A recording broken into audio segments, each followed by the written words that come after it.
Is it? We ready? We're live. I'm so ready. Okay. All right. We are live. Okay, we're live.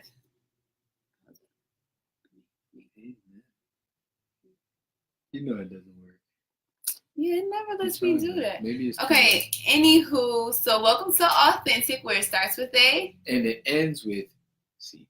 Awesome sauce. Oh, shout out to All right. everybody that's joining. So yeah, so we're in episode 4 today. Today's all about entrepreneurship. So we'll be talking and discussing about what entrepreneurship is. Should everyone do it?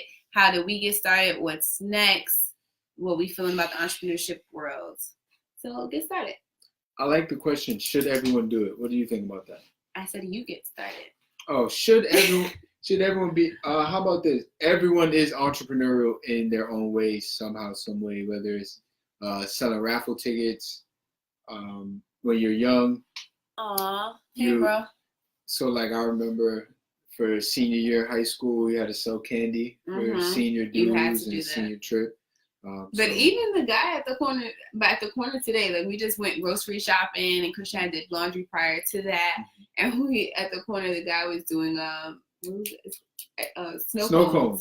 Snow cones. You know what I'm saying? But it was so innovative because the liquid for the snow cones were in what? What they were in? Why do I have to say it? Because I want you to say it. They were in Ciroc bottles. The syrup was in Ciroc bottles. But then they were in the Ciroc bottles based on flavor, so you knew what flavor it was. You see, that's very innovative. And we were walking, and snow cones are cool. It's hot days. It's cold. I want something cold and refreshing. That's not my go-to thing. But I saw an older black male doing his entrepreneurship thing, and I was very hot. I wanted to be cooler, and I decided to jump on because you have to support black business as two people who own multiple black businesses, and we're up and coming. It just makes sense to do so. What's up? Great point about selling the pecans after church, right? Great point. Who said what? Oh, selling pecans. Okay, yeah, our church does that. Absolutely. The ushers do that, definitely. You have to do a lot of things. So I want to get into a little bit of some stats that I looked up on entrepreneur.com, because entrepreneur.com and the Entrepreneur magazine is definitely a go-to if you're an entrepreneur or you want to become an entrepreneur. That's something that we both dive into from time to time. Hey, Siobhan. Oh my gosh.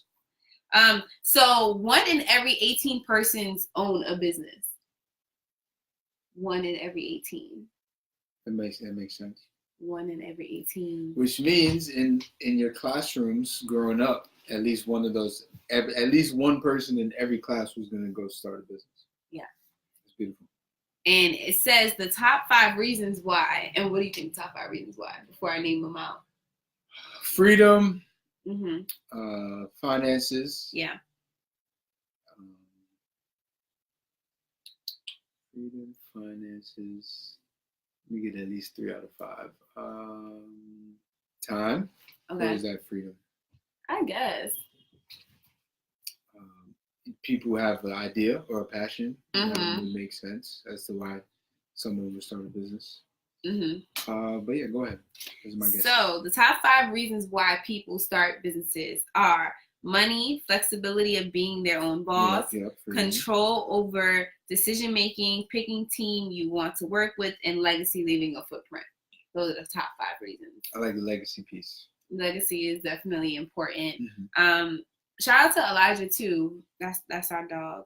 Top 3 funded industries.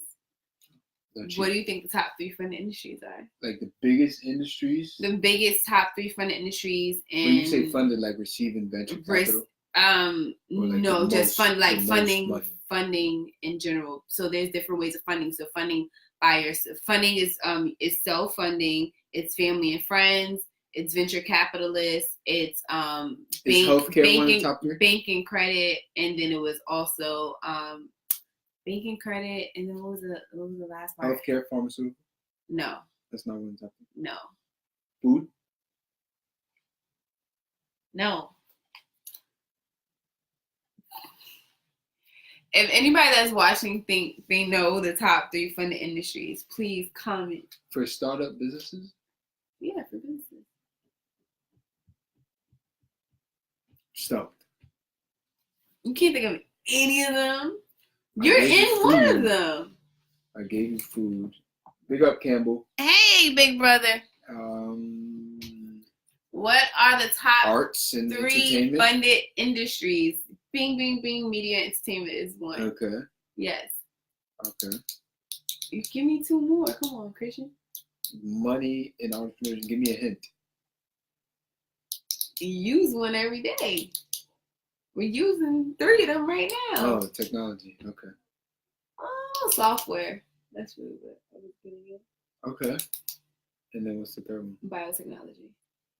Okay, biotech. I said healthcare. That kind of is close. I guess. All right, biotech. Oh, our niece is watching. That's amazing. She is the top plug. Yo. So we got to talk great. But now, I just wanted to give y'all some facts on entrepreneurship. So, like I said, 1 in every 18 persons own a business. The top 5 reasons is because of money, flexibility of being your own boss, control over decision-making, picking the team you want to work with, and legacy, leaving a footprint. The top 3 funded industries are software, media, entertainment, and biotechnology. Mm-hmm. Definitely. So yes, let's get into it. So what is entrepreneurship to you? Well, what comes to mind, I think we're both equally in the midst of starting like new things for ourselves. Pablo!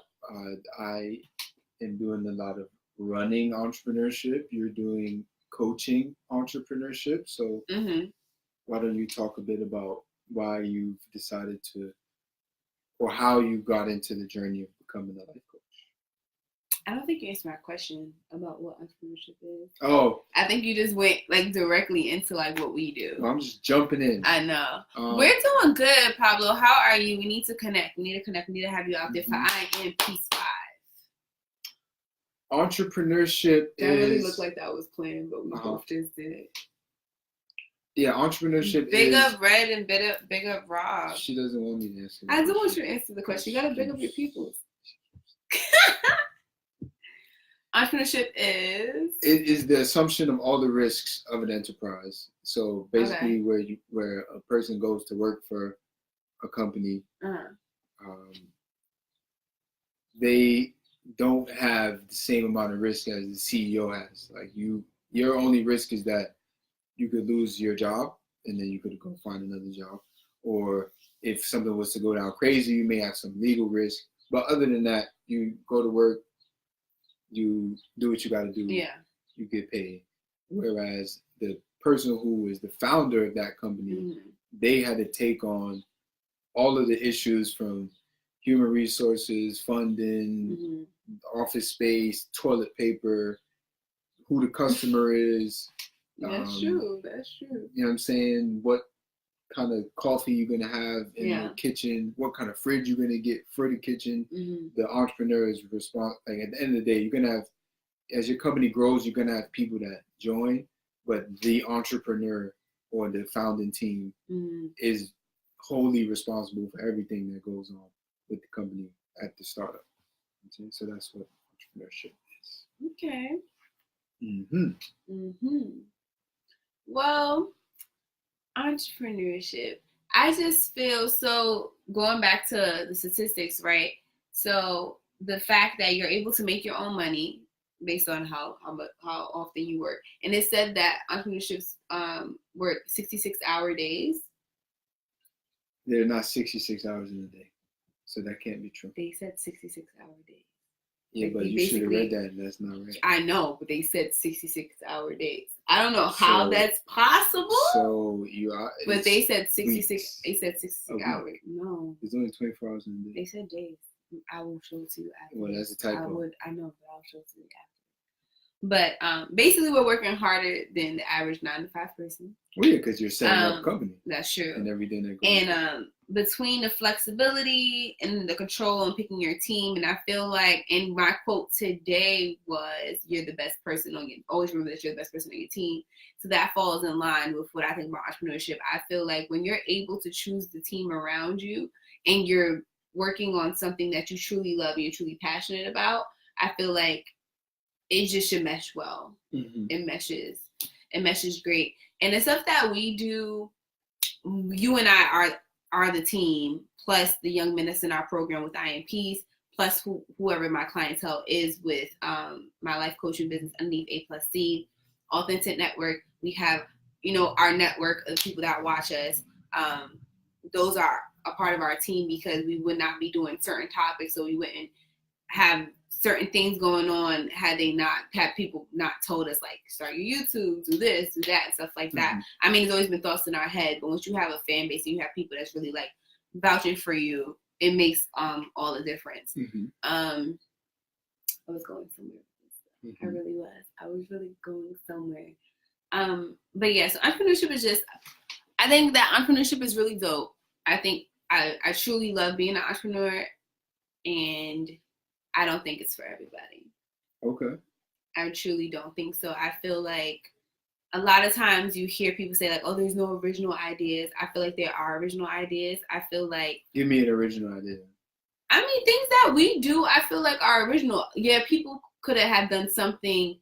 Like, there are life coaches out there, but there's nobody with my approach. There's nobody that's me. You know what I'm saying? That's original. So that perhaps there is no original idea, but there are original approaches. I don't know. That's a tricky thing to say, though, because an original idea. The word original is organic. It comes from first. It comes from you. So you do you have original ideas about you and your life. I have original ideas about me and my life. We have original ideas about our life collectively. There's no one that came up with Anika and Christian should be together, and this is how I'm right. Like that wasn't written before, only by God. You know what I'm saying? So our marriage is an original idea. I mean, yeah. It's very but it's very, very, very. Gotta call the parental unit sucks. It's very, very, very tricky, the original idea piece, honestly and truly, because I feel like everybody comes up with original ideas. How you go about that original idea might get misconstrued and be seen in that you're taking somebody else's idea. Okay. You get what I'm saying? So it's like, so earlier we were watching the interview with the young lady that created the Shade Room, and she was saying that they called her the TMZ, like the blog version of the Instagram for TMZ or something like that, the modern day version and stuff of that nature. So basically, she came up with her own idea because she lost her job and she needed to pay. Yeah, she lost her job. She needed to pay for stuff, and then she came up. She's a writer. She came up with this idea to do the Shade Room. They didn't have a name for it yet. Then created it and things of that nature, but it was really just based off her being a great writer, and she was just going to write how she felt about certain things that she saw going on. Then it became the fact that roommates took over what they work your deem as roommates. If you follow the Shade Room, they took over because they did not want to see just what she wanted to post about, because she was more so on her feelings. So she would post things and just be up in her feelings. More biased. Yeah, very biased. So then it became like newsworthy stuff and like a lot of the Black culture things that we see now posted on Shade Room. And it's not all negative stuff. Sometimes there's positive outlooks on it. There's like out of pocket tweets that they had. Like they have a lot of different sections of the Shade Room now. But what she was saying is that she had this idea based on her own personal experience, and that's original. You've never seen the Shade Room before. She created it. It is a gossip blog. You get what I'm saying? It's a gossip blog, but she has a way different approach, and that's what she said. She said when she created it, she thought because gossip was deemed as very negative in that time when she first created it. I think it was like 2014. She first created it, and she took a different approach to it. It was more so about like giving you the tea, making sure that you know before everybody else knows. So kind of like that exclusivity component to it, more so than just being like very like TMZ's very very like dirty, gossipy. Like what she was saying is that they would use the word bitch. They would use the word bitch, and they would just be like, "Oh, bitch hair, like dirty shoe, and she's giving like flavor to the topics and stuff like that. Things other than gossip now as well. So it's a lot of different things that's being covered. Hey, Karima girl, she's killing it in the makeup scene. really much killing it in the makeup scene. Anybody need to get their makeup done, hit her up. But yes, so like I'm saying, I'm just saying that she was worried that I would kick the table, and she kicked the table. Could you imagine? The concept of original idea, I feel, is a very, very tricky one. So, but I feel like everybody does have original ideas. I feel like it's really just about your approach in ways that you cannot, copy somebody else. Well, let's circle it back to the entrepreneurship concept, because like you said, that is what makes a business viable now, right? Because there are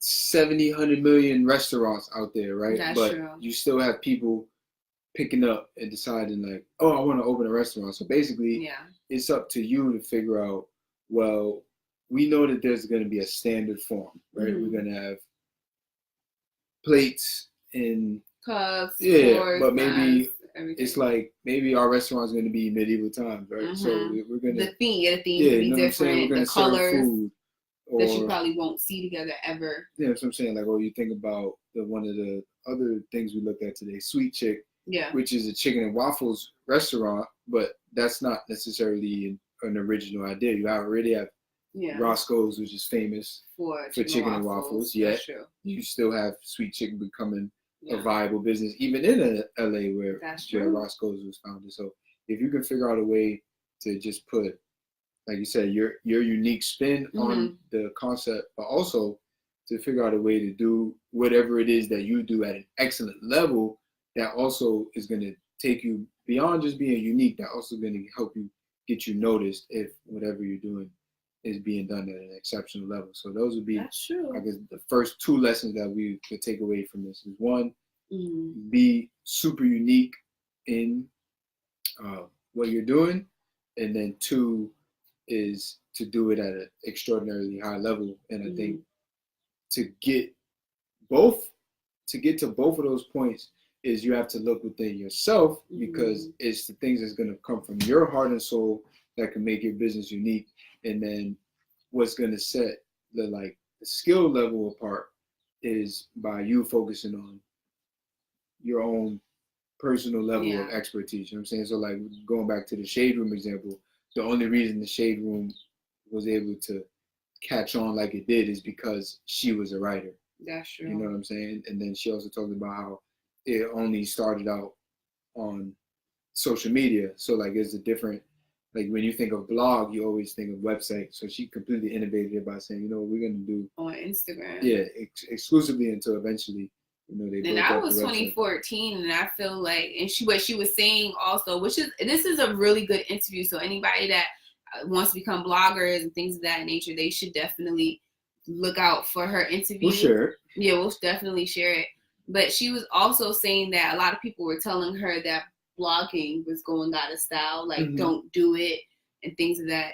So she said no, but it could be going out, but my stuff is gonna make it, because I bring something different to the table. I know I'm a great ass writer, blase. And that's the type of attitude that you have to have when you want to become an entrepreneur, or if you are an entrepreneur, because in the entrepreneurship journey, there's a lot of times where you're just like, you know what, I'm out, I'm done, whatever. Like, just to keep it, this is authentic, so keep it real with you. Not that long ago, I'm over here getting crazy about what's going on with our businesses, because a lot of times there's ebbs and flows. So just to keep it all the way authentic. So you get me? So you really have to have that confidence. You have to have that confidence, and just to say like, okay, so-and-so from down the street is doing makeup. Okay, but she don't know how to blend the way I do. Right. You know what I'm saying? My attention to detail is totally different. I know what really works well for X, Y, and Z complexions. I don't see that in her work, so that you could bring something different to the table. So have that confidence in yourself. Know your worth. Now, that was one of my quotes last week, like know yourself and know your worth. And then one of my close friends, who always looks for my quotes, shout out to him, he was like, well, how do you understand your worth? How do you understand yourself? And I'm like, well, and understand your worth, you have to know who you are first. You have to truly, truly sit with thine self and understand all things you. And that's how you get to your worth. Mm-hmm. And how you do that is you truly like make a list of things that you mess with and things that you don't mess with. Make a list of things that you value, things you don't value. Make a list of people in personality, what you will have around you and what you would not have around you. Like you just have to make lists. I'm a big believer in making lists, because once you write something down, you're basically writing it into existence. You're putting it out into the atmosphere. So what you say you are, and you work towards it. So you don't just say something, you have to have the work behind it. You know what I'm saying? So like you have to truly know you before you know your worth. It goes hand in hand. Know yourself, know your worth. You know? Mm-hmm. That's true. All right, Coach. Thank you. But yeah, let's talk about something about our business. Okay. Oh gosh, this guy, you guys who just joined. Hey, Mr. Graham, what's up?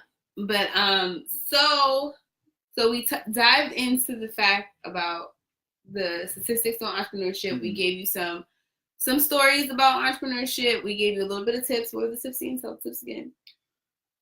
Have a unique approach.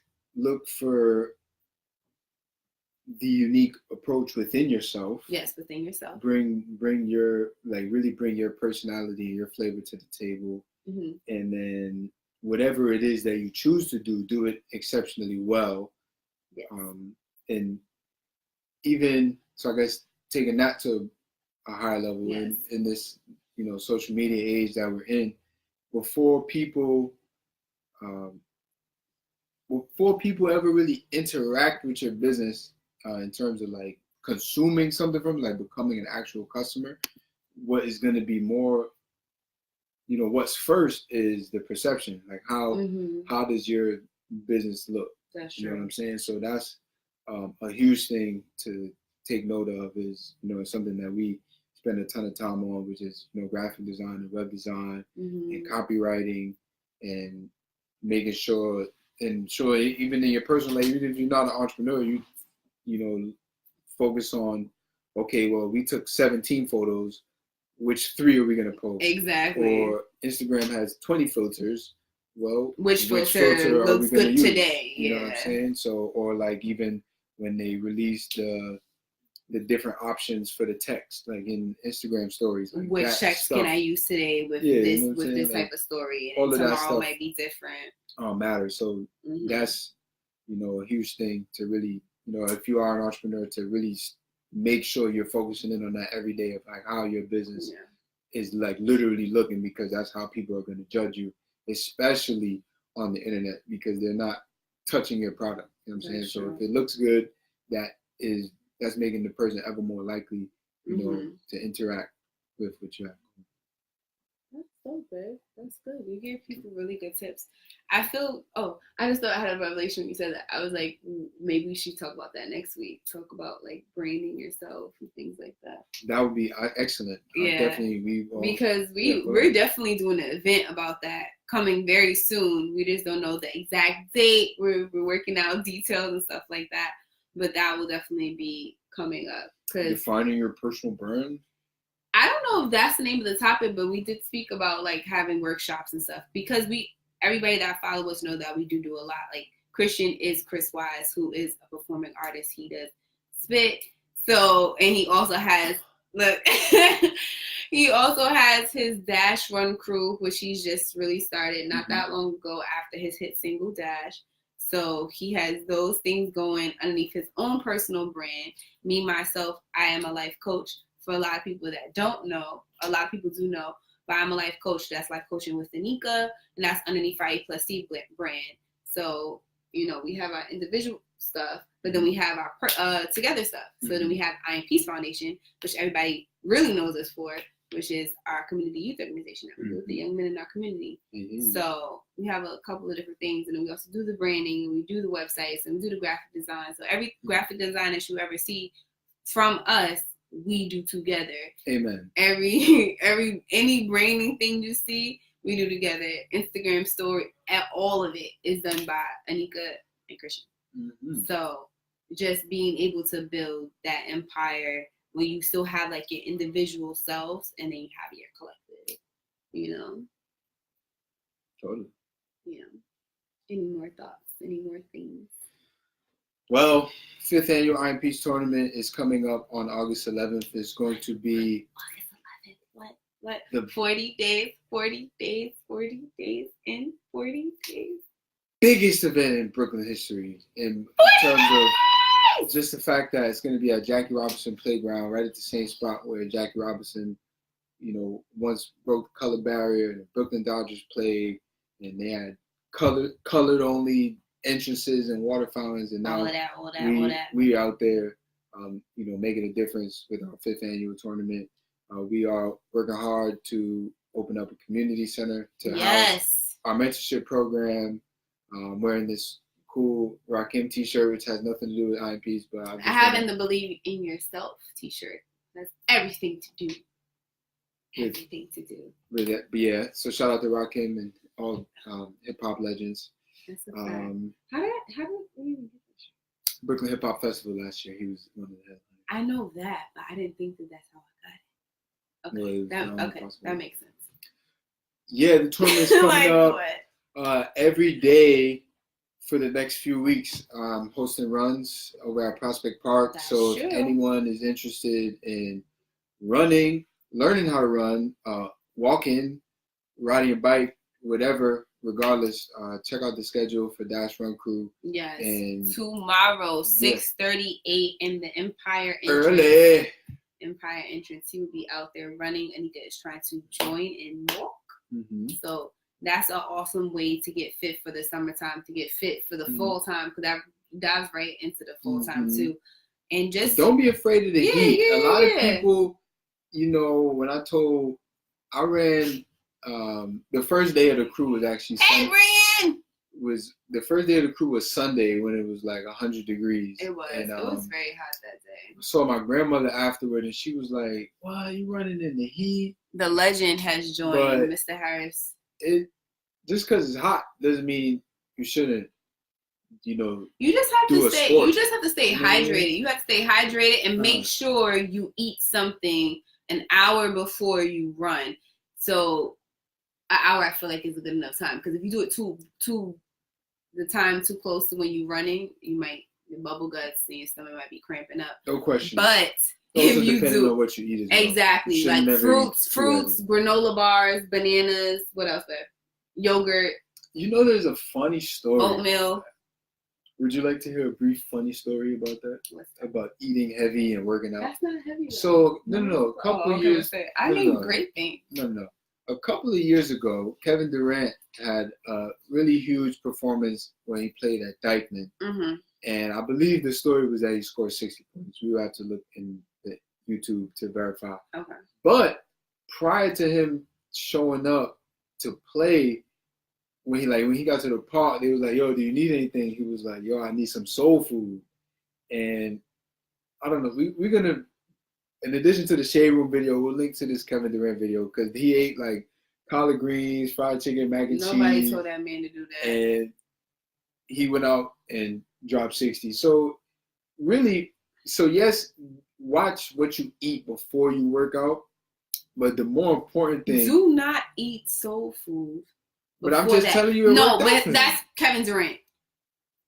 Don't have these people. Well, let me close the point, because then maybe it'll make sense, right? Bananas, granola bars, fruit. I thought you were gonna let me finish. Oatmeal, yogurt. Those are the 5 things that you should be eating before. Yes, hydration, water, vitamin water, coconut water. Christian likes to do coffee. I do not recommend that. Mm-hmm. But those are the things that you should be intaking before a heavy workout, such as running and weightlifting and things like that. Mm-hmm. Do not try to be like Kevin Durant, because nobody is. He's a professional athlete. Right. So that's like that's too much. That's what we talk about, that originality. You gotta know you gotta know exactly. That he's a professional athlete. So his stamina and all of that whole another level. My point Are we setting about people up for failure? The eating before you work out, right? The lesson in that is if you work out often enough, over time you're gonna end up eating a bunch of different things. Yeah, you get tolerance. Yeah. And then eventually, a couple months into your fitness journey, you will know exactly what you're supposed to eat before your workouts, because you will have a great workout when you had meal B, but then when you had meal C, and then you couldn't make it through, and then you was in the Planet Fitness bathroom twice. I cannot. You know what I'm saying? That's true. So you know what I'm saying? So that's true. Like me now, I know exactly what to get if I'm going to the store before the run, or if I'm eating something at home, or like even last night where we went to the store late at night. I purchased the thing that I was gonna eat before I ran, because I know it's like it's not because you just and know. then so it's like it's. I'm about to say, you said the body. We got ice cream. The body becomes conditioned to, your best practices. That's true. Yeah. All right, let's close out with a little LeBron talk. Yeah, who's excited? We're not about LeBron going to the Lakers. So the gist of this episode is to just really give you an insight into some statistics on entrepreneurship, give you a little dosage of what we do. If you haven't already known what we've done in our entrepreneurship journey, and telling you what's coming up next. So stay tuned. Follow at @Run Crew on Instagram. Follow IMP's Foundation. Yes, follow at IMP's Foundation on Instagram as well. Follow at IMP's Foundation on Facebook if you haven't already done so. And just stay tuned to what's going on. Christian will still be running for how many more days now? It's 19 more days. 19 more days. Day 3. Yes, tomorrow's day 3. 19 more days. He's running in Prospect Park. And we're going hard for the next 40 days because August 11th is 40 days, 40 nights. IMP's 5. And I'm accepting new life coaching clients. So hit me up. All right. So this has been episode 4 of Au+hentiC. Where it starts with A. And it ends with C. And we are out of here. Wait, I can't end it. Where's the end button? See, that's how you should do it.